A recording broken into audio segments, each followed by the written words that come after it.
की वजह से आज हमारा देश खाद्यान्न में पूरी तरीके सीमाओं पर रक्षा करते हैं और किसान इस देश में रहने वाले हर व्यक्ति की रक्षा करते हैं। तो मैं इन दोनों का लाइफ के 3 पिलर्स बताए गए हैं, उपस्तंभ बताए गए हैं, और वो है पहला, गाँव में नाइट ब्लाइंडनेस की स्थिति है, लेकिन एक गांव है एक संयमित जीवन।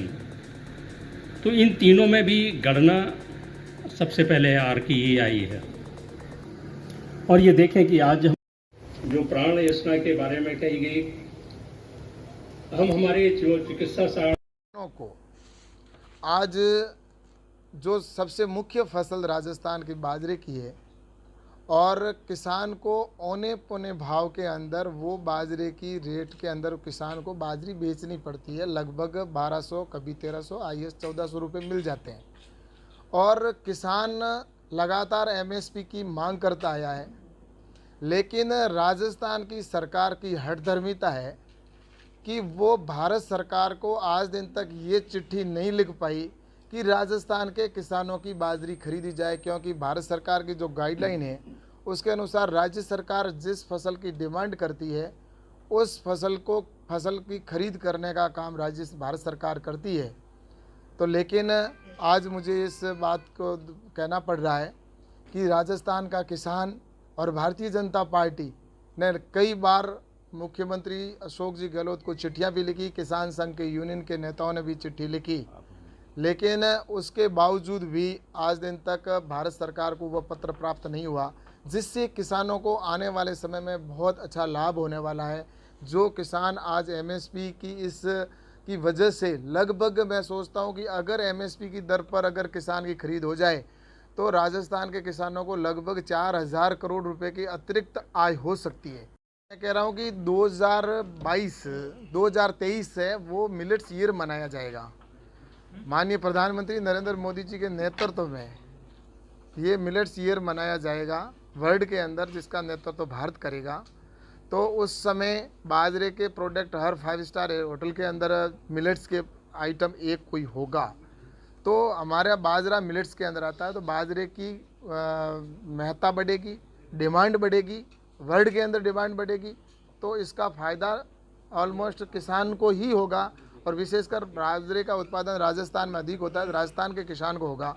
इसलिए मैं कहता हूं कि आने वाले समय के अंदर बाजरे के चाहे बिस्किट हो, बाजरे से आज ही आपने देखा होगा बाजरे के बिस्कुट को लॉन्च किया, बाजरे से चाहे केक बनती है, बाजरे से ओट्स बनता है, तो बाजरे से तो कई आइटम बनते हैं बाई प्रोडक्ट, जिससे किसान को लाभ होता है। तो इसीलिए हम कह रहे हैं कि बाजरे की एमएसपी पर खरीद के लिए राजस्थान सरकार चिट्ठी लिखे और राजस्थान के किसानों को जिस तरह से मुख्य उत्पादन है वो बाजरा है, और राजस्थान के अंदर जो बाजरे का उत्पादन होता है वो लगभग जैसा कि यहाँ पर जो उत्पादन हो रहा है उसके अंदर 50 लाख मेट्रिक टन उत्पादन राजस्थान में 2019 में हुआ, और 2020-21 के अंदर 58.28 मेट्रिक टन का उत्पादन राजस्थान में हुआ है। और वहीं 2021-22 में 43.64 के आसपास अनुमानित उत्पादन होने की संभावना है। और इसमें जैसा कि पूरे हिंदुस्तान का जो बाजरे का उत्पादन होता है उसका 42% उत्पादन राजस्थान अकेले में उत्पादन होता है, और यहाँ का लगभग 65% किसान है वो राजस्थान का बाजरे का उत्पादन करता है।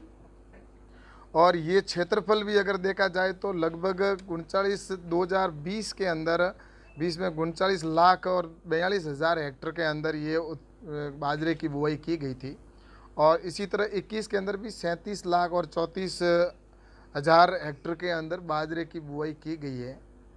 और किसानों की लंबे समय से ये मांग रही है कि बाजरे की एमएसपी पर खरीदो।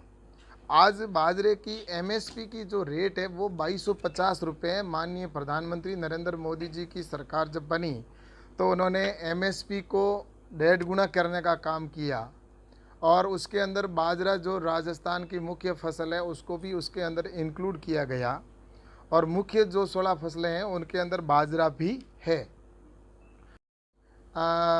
राजस्थान की सरकार अगर समय रहते भारत सरकार को अगर चिट्ठी लिखकर और बाजरे के किसान की डिमांड नहीं करेगी तो भारतीय जनता पार्टी आने वाले समय में बड़ा उग्र आंदोलन करेगी और किसान सड़कों पे आएंगे।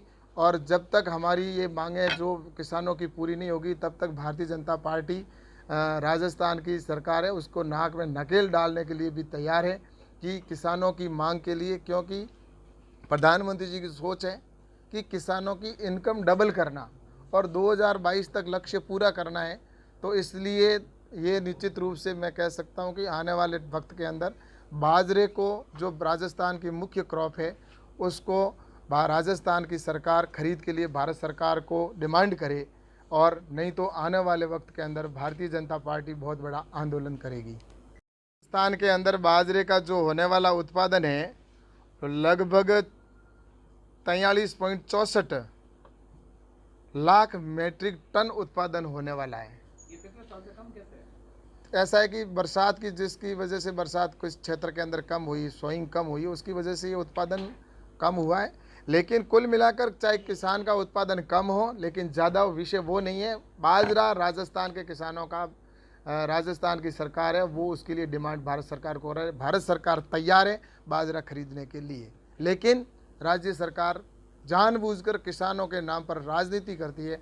लेकिन अशोक जी गहलोत पिछले लगातार 1.5 साल से घर के अंदर कोरोना का बहाना करके बैठे हैं, लेकिन वो किसानों के कर्जा माफ़ी की उन्होंने बात की, लेकिन किसानों की मूल समस्या आज देश का किसान, चाहे वो राजस्थान के अंदर हो, हर राज्य के अंदर, जैसा कि मध्य प्रदेश के अंदर बाजरे की खरीद किसान की जा रही है, हरियाणा के अंदर एमएसपी के ऊपर हरियाणा सरकार खरीद कर रही है, लेकिन राजस्थान की सरकार कुंडली मारकर किसानों की इनकम को बढ़ाने के लिए और किसान की बाजरे की खरीद करने के लिए पत्र नहीं लिख रही है।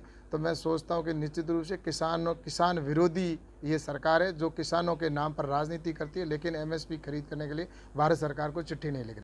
गाइडलाइन का विषय है कि गाइडलाइन देश गाइडलाइन से चलता है, कृषि राज्य का विषय है और राज्य सरकार डिमांड करेगी तभी भारत सरकार है उसकी खरीद करेगी। और मैं बारिश नहीं हुई है इस बार राजस्थान में, पश्चिमी राजस्थान में, तो अकाल राहत के लिए केंद्र सरकार क्या करेगी? ऐसा है कि जो नुकसान हुआ है किसानों को फसल इसके विषय पर, वैसे तो मैं बाजरे के विषय पर आज मुख्य रूप से करना, लेकिन भारत सरकार है वो किसानों के साथ खड़ी है। बाजरे की खरीद हो, चाहे कोई भी एमएसपी के ऊपर फसल की खरीद होती है, तो एक गाइडलाइन बनी हुई है कि राज्य सरकार जिस फसल की डिमांड करेगी, जो उसके वो नोटिफाइड है, उन फसलों में से कौन सी फसल की वो एमएसपी पर खरीद करना चाहती है उस राज्य में, तो उसके आधार पर होता है। हाल में ये तो इसलिए प्रतिनिधि ने एक को ज्ञापन दिया है।